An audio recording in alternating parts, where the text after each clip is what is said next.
Bienvenidos a este primer capítulo de Mirada Constitucional, un espacio que vamos a transmitir en EMOL todos los viernes a las 10 de la mañana y que el objetivo es conversar, debatir, profundizar, comentar el inédito proceso constituyente que estamos viviendo y también el camino del que será una eventual nueva constitución. Para este espacio, para este diálogo, con más pausa, en medio de la vorágine de la contingencia diaria, sobre todo en la pandemia del coronavirus, nos acompañarán todos los viernes dos panelistas. Por un lado, Mariana Canales, ella es abogada, ha hecho distintas clases de Derecho Constitucional, actualmente es investigadora del Instituto de Estudios de la Sociedad, el IES. Mariana, muchas gracias por ser parte de esta conversación. ¿Cómo estás? Muchas gracias, Patricia. No, gracias a usted por la invitación, más que yo ser parte. Por otro lado, la persona con la que conversaremos todos los viernes es alguien de la casa, Benjamín Blanco. Él es periodista, máster en comunicaciones de la Universidad Complutense de Madrid y actualmente el editor general de EMOL. Benjamín, ¿cómo estás? Bienvenido. Muy bien, muchas gracias. Muy contento por participar en este espacio, como tú decías, más pausado, más de conversación ante la vorágine del día a día. Así es, han sido muchas las noticias el último tiempo y claro, este es un proceso inédito. Justamente para partir este diálogo, les quería preguntar a grandes rasgos, para después ir profundizando en algunos puntos en concreto, ¿cómo han visto este proceso constituyente? Muy lejano se ve aquel 19 de noviembre del 2019, y ahora estamos a solo un mes de la elección de los candidatos constituyentes. Mariana, ¿cómo has visto este proceso? A ver, yo creo que uno puede analizarlo desde distintas aristas.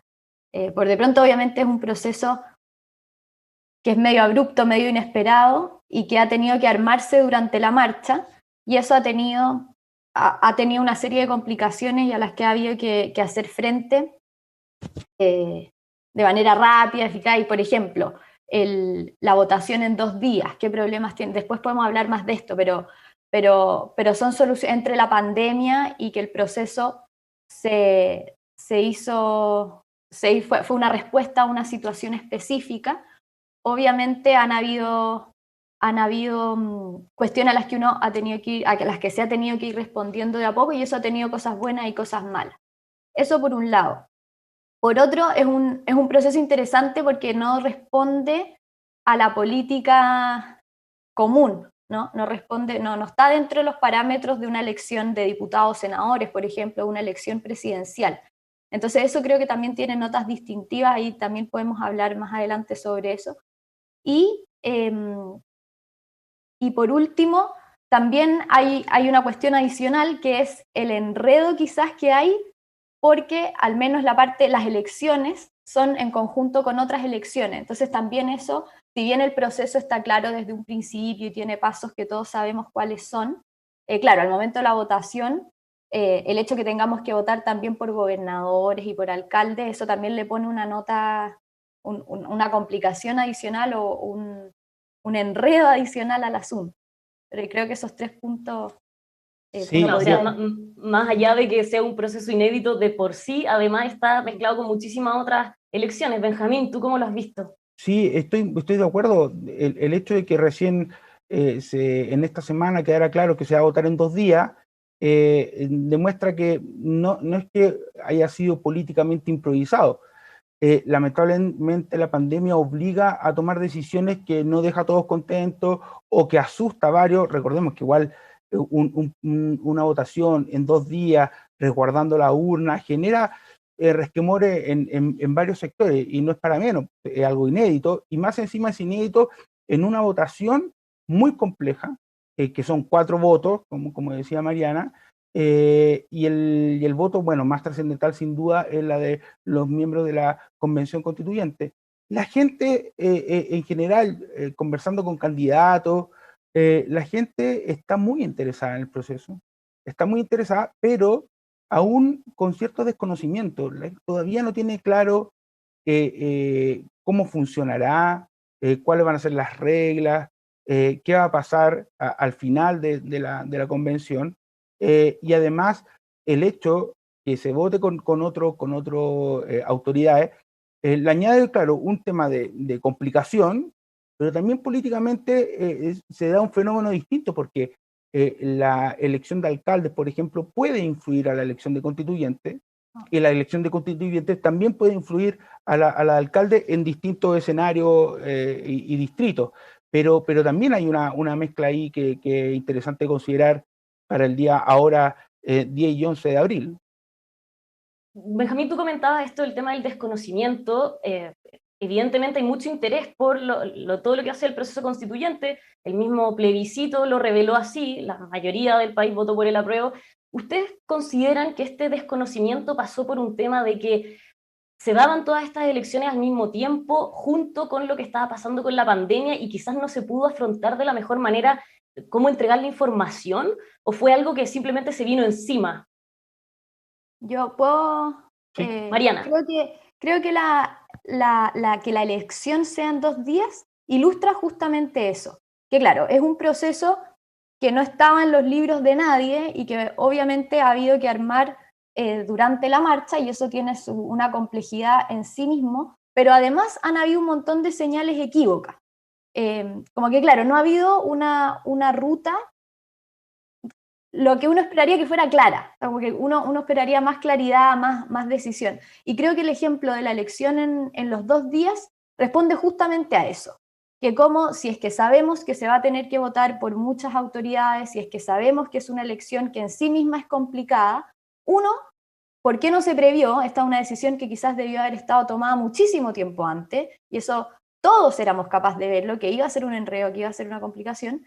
Y 2, da la sensación de que se toman decisiones a ratos, no quiero decir que siempre, pero a ratos, que se toman decisiones apresuradas. Una elección en 2 días tiene enormes complejidades, o sea, como enormes dificultades que repercuten en la legitimidad del proceso. Y si es que este momento constituyente que estamos viviendo es tan relevante para todos los chilenos, y si es que ahí se juega la legitimidad de la Constitución y una serie de cosas que muchos han dicho defender, hay que tener especial cuidado. Entonces, el hecho de que queden las urnas en la noche, que nadie sabe lo que va a pasar, que claro, hemos visto que en determinados lugares es difícil controlar la violencia, y acá, bueno, que no va a pasar nada, porque nos pueden asegurar que efectivamente no va a pasar nada. Entonces, ese tipo de decisiones que por un lado uno podía prever y por otro lado uno tiene que considerar elementos que son clave justamente por el tipo de proceso que estamos viviendo, eso da una sensación o una impresión como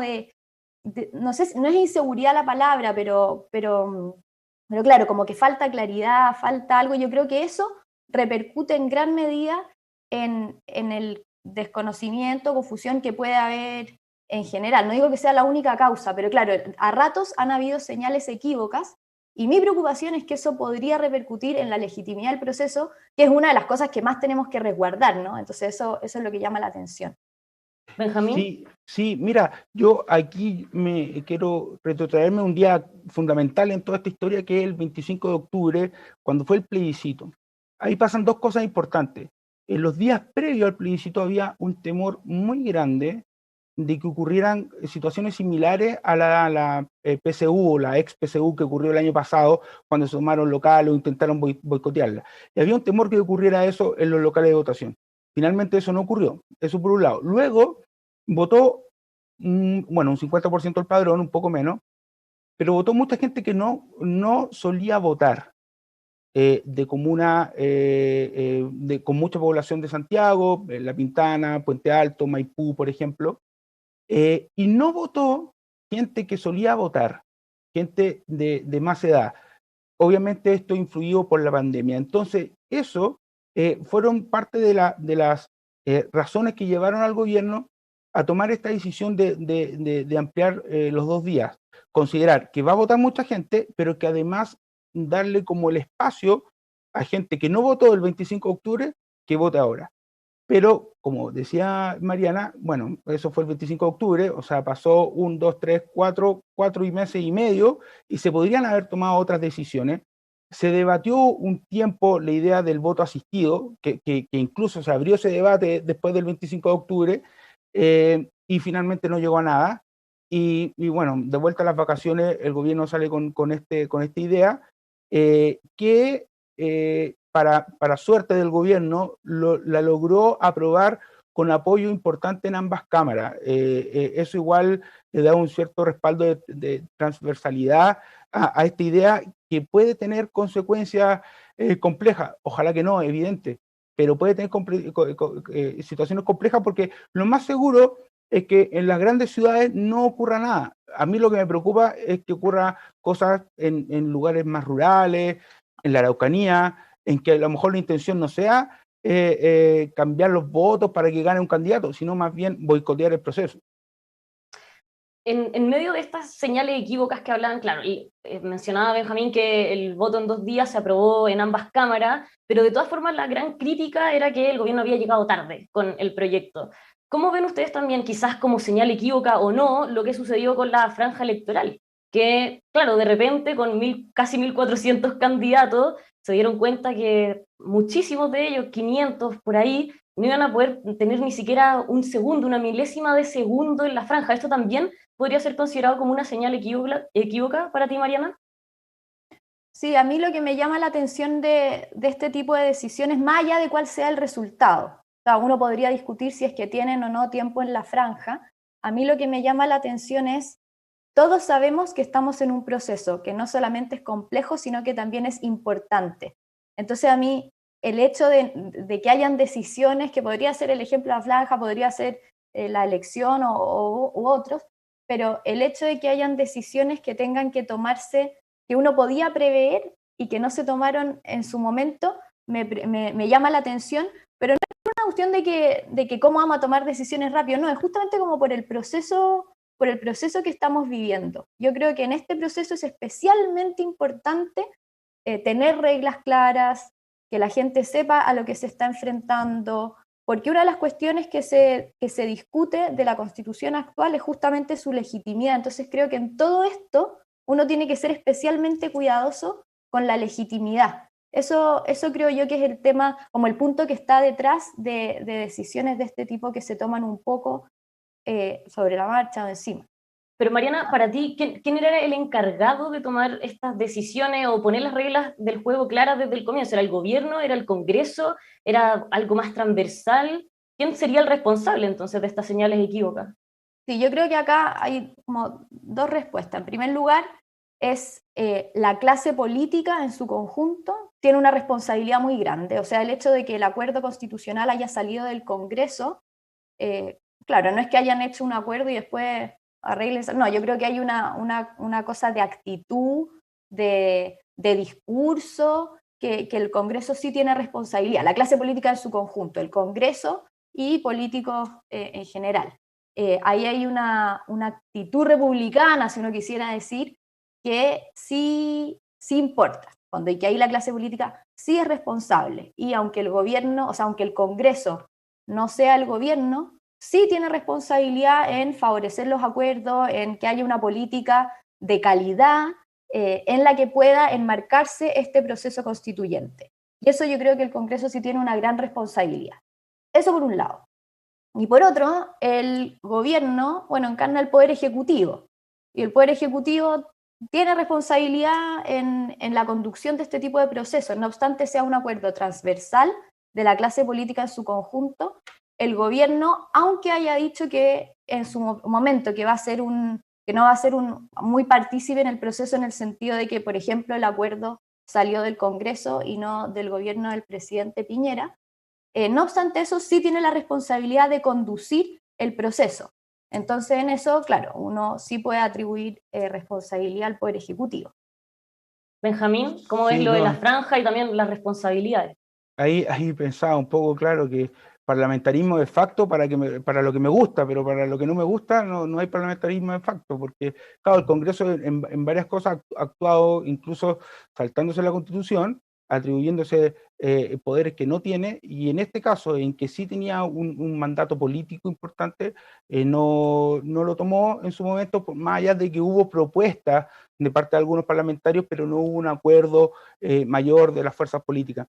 Eso es una cosa. Yo tiendo a pensar que hoy es un día importante porque hoy día empieza la franja justamente, y eso tiene un punto en que va a acercar a la gente aún más a este proceso y puede disipar algunas de estas dudas. Yo esperaría también que además de la franja, el gobierno y lanzara luego una campaña de incentivo para ir a votar y de explicación un poco de cómo va a ser este proceso, qué se va a votar ese día, específicamente lo de convención constituyente. Entendemos que también es importante la elección de alcaldes, concejales y de gobernadores regionales, sin lugar a dudas, pero creo que se necesita una campaña comunicacional importante para incentivar a la gente a aclarar dudas, y eso de la mano de la franja que parte mañana. También parte la propaganda en las calles, si bien, bueno, ya lo sabemos, Chile casi entero está en fase 2, muchas comunas en cuarentena, lo que dificulta también a los candidatos a hacer campaña y a instalar señalética o instalar propaganda en las calles. Yo creo que es muy importante que ahora hay un impulso al tema de campaña vinculado a aclarar dudas y a incentivar a votar. Hay muchas voces que dicen que nunca es un buen momento para redactar una nueva constitución, por todo lo que implica, pero si en algo podemos estar de acuerdo es que, claro, en medio de la pandemia quizás este de verdad no era el mejor momento para nadie, para ningún país, menos para Chile. Pero en ese sentido, Benjamín, pensando ya en la franja, en lo que tú mencionabas de los independientes, de hacerse conocer en medio de estas restricciones, ¿cómo ves la posibilidad de que estos independientes puedan, los independientes que no están ligados a ninguna fuerza política, puedan efectivamente tener una posibilidad y ser elegidos para la convención? Yo ahí veo que vamos a ver muchas franjas con eslogan muy apuntando a cosas que quizás no van a cuajar directamente en la Constitución, con llamado a votar por candidatos, más que nada por estar contra el sistema, por ejemplo, pero no en el fondo de lo que contiene una Constitución. Voy a dar un ejemplo. Ayer una parlamentaria dijo que quienes estén en contra, que la gente llamó a la gente a votar en contra de los candidatos que no estén a favor del retiro del tercer retiro del 10%. O sea, estamos a ese nivel y yo creo que vamos a ver ese tipo de figura en la franja, en estas franjas de un segundo, qué sé yo. Ahora, distinto es lo que nos vayan a decir los partidos. Los partidos van a tener espacios mucho más grandes y ahí uno esperaría que los mensajes fuesen mucho más sólidos y sí fueran al fondo del tema, los contenidos de la Constitución. ¿Qué proponen? Más allá de decir mejor pensiones, más salud, combatir a la delincuencia, que es lo típico que uno puede como escuchar, ¿no? Mariana, ¿tú cómo ves la posibilidad para los independientes que no están ligados a ninguna fuerza política? Y bueno, las estrategias que podrían usar. Claro, o sea, obviamente para ellos es más difícil por temas de dónde están, ¿no? Si uno tiene la red de un partido, uno, no sé, se saca una foto con alguien que la gente conozca y eso ya, ya está en un escalón más arriba. Para el independiente claramente es más difícil y por lo tanto yo estoy de acuerdo en que generalmente, o lo que uno esperaría es que se apunte a cosas que tienen prensa, ¿no? Que la gente pueda enganchar fácilmente sin necesidad de hacer como toda una explicación. Y lo que uno ha visto en general, es como muchos independientes se presentaron y creo que como que le sacan partido al hecho de ser independiente. En el fondo una figura como pura, que no está manchada con los errores de los partidos, con las dinámicas nocivas de la política partidista. Y esto efectivamente, o sea, obviamente tiene mucha aceptación o pica, si uno lo dice coloquialmente, entre la gente, pero ahí yo tendría cuidado. ¿Por qué? Primero porque obviamente esto surge como de un diagnóstico crítico respecto a la política partidista y ahí uno tiene que reconocer que hay un montón de cosas por mejorar en cuanto a las dinámicas o las prácticas que podrían pasar, pero creo que hay que tener cuidado con hacer equivalentes el término independiente con el término idóneo o como puro. Yo creo que ahí no hay una equivalencia. O sea, el hecho de ser independiente no es un valor en sí mismo. Entonces, lo que yo esperaría es que la campaña sea de acuerdo a las cosas que se van a debatir en el fondo, de acuerdo o diagnóstico de problemas sociales o cuestiones que uno podría mejorar en la Constitución actual o que uno puede incluir, o otro tipo, no sé. Pero entonces creo que hay un riesgo y hay que tener cuidado en hacer sinónimos independiente con libre de todas las dinámicas malas, y creo que ahí no hay una relación necesaria como muchos la han presentado. Entonces esa sería, creo yo, como la voz de alerta. Benjamín, ¿tú cómo ves este riesgo que comenta Mariana? Es un riesgo, y a ese le sumaría también otro riesgo que al fin y al cabo el proceso no es inocuo a lo que sucede también en la contingencia, sin ir más lejos la pandemia. No sabremos cómo va a estar el tema de los casos activos para esa fecha, cómo avance el proceso de vacunación, pero también cómo avancen los debates que se están dando en la sociedad civil y en el Congreso, que a lo mejor no se relacionan directamente con la nueva constitución o con cómo la gente va a elegir a su candidato, pero que al final terminan influyendo. Un ejemplo, yo creo que el retiro del 10%, por un lado, pero también el 6%, si va a una cotización para el trabajador o va la mitad a un fondo solidario, etcétera, ese debate puede influir en la elección de los constituyentes, porque temo que quienes estén a favor de que el 6% vaya a una cuenta individual, ocupen eso para subrayar que su interés es cuidar la jubilación de las personas y alejarse del tema solidario. Temo, por ejemplo, que frases como solidaridad, por un lado, pensiones justas, en fin, vayan a estar presentes en la franja electoral. Y además, y volviendo a un punto que había mencionado anteriormente, es el tema de los alcaldes. Como va a votar mucha gente, puede que eso termine influyendo en la elección de alcaldes que uno podría suponer que tienen carrera corrida, pero como va a votar mucha gente, hay una sorpresa y pierdan. Eso especialmente en lugares más urbanos acá en Santiago. Pero también en regiones pasa que mucha gente, al desconocer a los candidatos, al no tener claridad, al ser tantos, un abanico tan grande de nombres, terminan votando por el candidato que es más cercano al alcalde, a su candidato a alcalde. Que la gente, en fin, elija a su candidato a alcalde y por añadido elija al candidato constituyente más cercano al alcalde, en el fondo, que se liga un poco de procesar más cuáles son los factores de fondo, etcétera, de su elección. Mariana, ¿tú ves que se pueda dar eso también, lo que comenta Benjamín, esto de la cercanía con el alcalde? Sí, o sea, absolutamente, y no solamente para el candidato constituyente, sino también el gobernador o los concejales, que es lo típico. O sea, por ejemplo, en las elecciones presidenciales pasa lo mismo cuando votamos por el diputado y senadores y el presidente. Y esto uno lo ve en las campañas, la foto de Sebastián Piñera da lo mismo, cualquiera. Obviamente eso es propio de las elecciones y claramente que puede pasar. Mariana, y justo hablando esto de los que son más conocidos, los que de una u otra forma están como más asegurados de que la gente sepa quiénes son, pensando en que hay casi 1.400 candidatos, ¿cuáles son para ti los rostros que están asegurados? Uy, es como hacerle campaña a la gente. No, pero ¿cuáles ves tú que, por ejemplo, no está en discusión o que es menos discutible que vayan a salir electos, que, por ejemplo, tienen profundidad en sus argumentos? ¿Cuáles has visto tú que son como los que se posicionan como los eventuales elegidos? Yo creo que uno podría hacer una clasificación a muy grandes rasgos, porque hay muchísimos candidatos, en 3 tipos de candidatos. Uno podría decir, hay gente cercana al constitucionalismo, abogados constitucionalistas o abogados o personas con alguna formación jurídica, principalmente abogados constitucionalistas, pero ese creo que es un tipo de candidato que tiene sus propias características.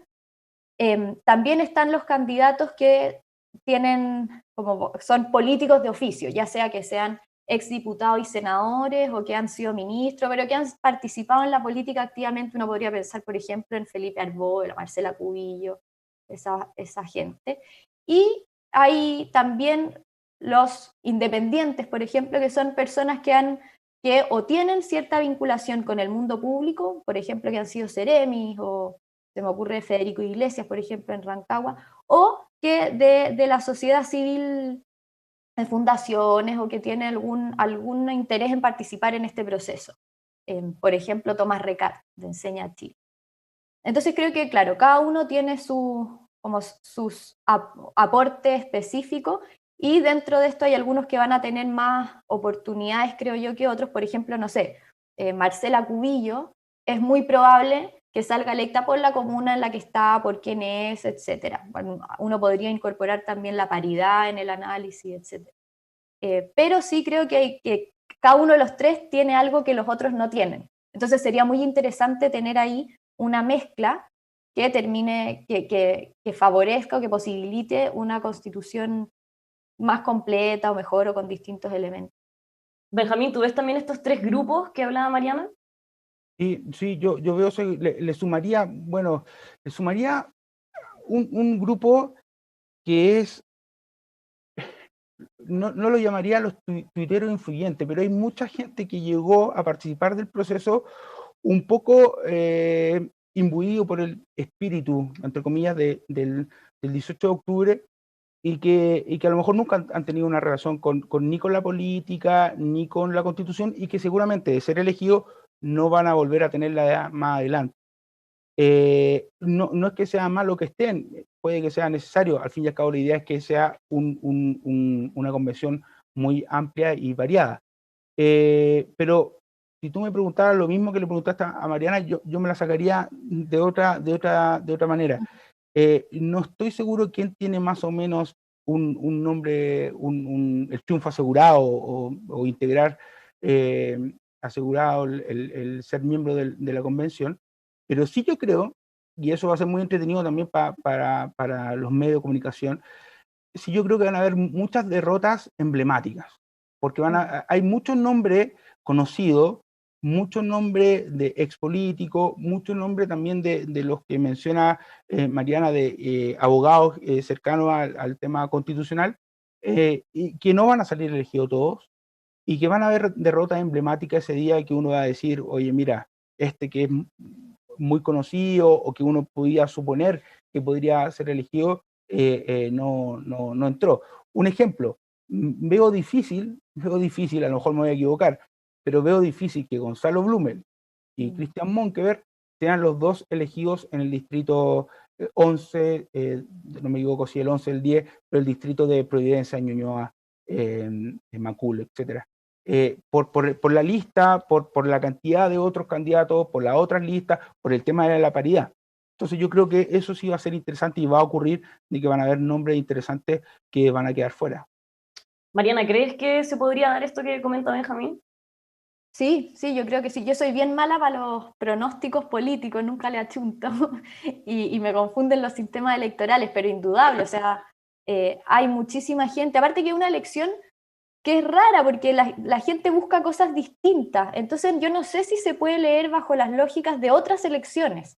Si es que no tengo idea, Gonzalo Blumel o Cristian Monkeberg probablemente en una elección normal tendrían mucho arrastre. Es perfectamente posible que acá tengan o más o menos, porque se buscan cosas distintas, hay una campaña distinta. Entonces yo ahí, claro, todo puede pasar. Mariana, un poco ya lo hemos hablado a lo largo de toda esta conversación, pero hablando ya de los temas de fondo, del debate que se ha dado, de lo que debería incluir o no la nueva Constitución, la redacción de esta nueva Carta Magna, se ha tendido a agrupar a los candidatos por ejemplo, tendencias políticas o el tema que ellos proponen, que creen que debería ir sí o sí. ¿Cómo ves tú que se ha dado esta discusión en torno a lo que debería estar? ¿Crees que ha faltado mayor profundidad y que solamente se están abocando algunos temas en específico, dejando otros? Algunos hablan, por ejemplo, de que parece una lista de supermercados, lo de que debería incluir la nueva Constitución. Claro, a ver, yo creo que hay varias cosas. La primera es que hay muchos candidatos que tienen un muy buen diagnóstico de los problemas del país, pero que puede ser que no tengan muy claro qué se hace en términos constitucionales, o no que no los tengan claros, sino que su tu campaña ha ido más bien por la parte de diagnóstico, que me parece muy relevante también porque claro, hay que hablarle a los chilenos y a sus problemas, entonces obviamente tiene mucho sentido que así sea. Entonces, de esa perspectiva, claro, puede ser que uno no se encuentre con tantas propuestas de en el artículo tanto yo voy a decir tal cosa, sino que diga yo tengo la intención de mejorar este problema que usted tiene. Creo que hay mucho de eso. Y por otro lado, perdón. No, por favor, continúa. No, y que por otro lado hay énfasis distintos, más allá de temas particulares. O sea, claro, están dando vuelta los temas que han sido, que uno ha discutido los últimos años. Estoy pensando en el Tribunal Constitucional, quizá en el sistema de gobierno, el catálogo de derechos, etcétera. Esas cosas, claro, uno dan vueltas. No sé si en las campañas particulares puede ser que no se aborden todos, pero uno sabe a lo que qué discusiones vamos a tener a grandes rasgos. Pero creo que hay diferencias en los énfasis de cara al proceso. Un ejemplo, para algunos es muy relevante el catálogo de derechos y proponen un catálogo de derechos sociales robusto, justiciable, y que en el fondo ahí están todas las fichas. En cambio, hay algunos otros que dicen, bueno, no sirve mucho tener un catálogo de derechos muy amplio si es que no tenemos una sala de máquinas que funcione bien. Entonces, en vez de, no por desconocer la importancia de los derechos, sino por una cuestión de énfasis o de grados, dicen, bueno, hay que poner más atención a cómo vamos a articular, no sé, la relación entre presidente y Congreso, ese tipo de cosas. Entonces creo que hay énfasis en las campañas que son distintos. Lo mismo uno podría decir respecto de, este es un proceso refundacional, estamos partiendo de cero, hay algunos que los proponen más o menos en esos términos, y hay otras personas que dicen, bueno, hay cosas que mejorar, vamos a escribir una constitución nueva, pero eso no significa que estemos haciendo un país absolutamente nuevo. Entonces creo que hay énfasis de ese tipo en las campañas que uno puede ver. Benjamín. Sí, yo he tenido la suerte esta semana de conversar con algunos candidatos y me dicen que en el fondo, cuando se podía, porque ya no se puede, pero cuando se podía a lo mejor ir a la feria, volantear en los semáforos, etcétera, que la gente lo que más demanda es, o lo que más le interesa es salud, educación, pensiones. Esos tres temas. Y un cuarto que se suma sería seguridad. En rigor son esos tres temas principales y este cuarto. ¿Por qué digo esto? Porque en el fondo puede que haya muy buenos candidatos que no necesariamente sean constitucionalistas de primera línea. O me refiero que haya muy buenos candidatos que saquen muchos votos, pero que en la convención misma no tengan un rol tan protagónico. Y otros que a lo mejor no logren tener un caudal de votos muy importante porque, bueno, no son tan conocidos o porque sus temas van más vinculados a los debates trascendentales, que yo creo el sistema de gobierno, el rol del Tribunal Constitucional, que evidentemente no son temas que a la gente le llama la atención de primera, que a lo mejor sí van a tener un rol protagónico en la convención. Eso no lo sabemos. Entonces, me parece que por las razones en que se han elegido varios de los candidatos a la hora de la convención, a la hora de discutir, a la hora de compartir ideas, puede que nos llevemos sorpresas también de cuáles son sus opiniones en temas distintos. Por ejemplo, no lo sé, uno puede salir elegido porque su idea fuerza era vivienda, qué sé yo, y que esté vinculado a la centroizquierda, pero que a lo mejor tenga ideas más conservadoras en temas de ideas valóricas, por ejemplo, ¿no? Estoy poniendo un ejemplo. Puede que no se comporten los constituyentes de una forma política, sino más bien dependiendo de los temas que se van a ir debatiendo. O sea, más bien estratégica, entonces. Estrategia. Y muy estratégicos van a ser también los pueblos originarios. Los pueblos originarios van a tener su agenda propia, sin duda, pero en otro orden de cosas, por ejemplo, autonomía del Banco Central, eso no sabemos. Quizás van a negociar como bloque o van a tener una postura cada uno distinta, como libertad de acción, como se suele decir. no lo sabe. Va a ser un interesante incógnita de cómo se va a comportar en ese orden de cosas los constituyentes de los pueblos originarios. Claro, porque sobre todo pensando que tienen 17 escaños para ello. ¿Mariana? No, que además hoy los temas se van a discutir cada tema por separado, entonces yo estoy de acuerdo con ese diagnóstico, no va a ser como no es todo junto y por lo tanto obviamente cada discusión va a tener su peso específico y su lógica más o menos específica. Sí, Bueno. y además estos grupos que decía Mariana, eso es interesante porque claro, va a estar el grupo de los constitucionalistas, que va a ser súper importante en las horas claves para poder redactar la Constitución, pero también va a estar los que tienen más experiencia política. Y esos con más experiencia política son los encargados de negociar con los otros sectores y por ejemplo, yo te apoyo en la autonomía del Banco Central, pero tú apóyame en, qué sé yo, vaya uno a saber, y así se va a ir cuajando un poco el tema, o uno esperaría, no lo sé, uno esperaría que fuese así. Sí. Bueno, y hoy día vamos a ver muchos de estos mensajes, lo que decías tú, Benjamín, quizás la idea fuerza la vamos a comenzar a ver hoy con la franja, pero una vez que sean las elecciones, vamos a ver cómo sigue este proceso, que va a ser de meses, y justamente vamos a estar acá los viernes, cada semana, analizando más en profundidad, también con la pausa que necesita este proceso constitucional y que nos llevará a una nueva constitución eventualmente. Benjamín, Mariana, muchísimas gracias por haber sido parte de este diálogo hoy día. Muchas gracias a ti, Patricia. Muchas gracias. Sí, nos estaremos viendo. Hasta el próximo viernes. Hasta el próximo viernes, que tengan un muy buen fin de semana.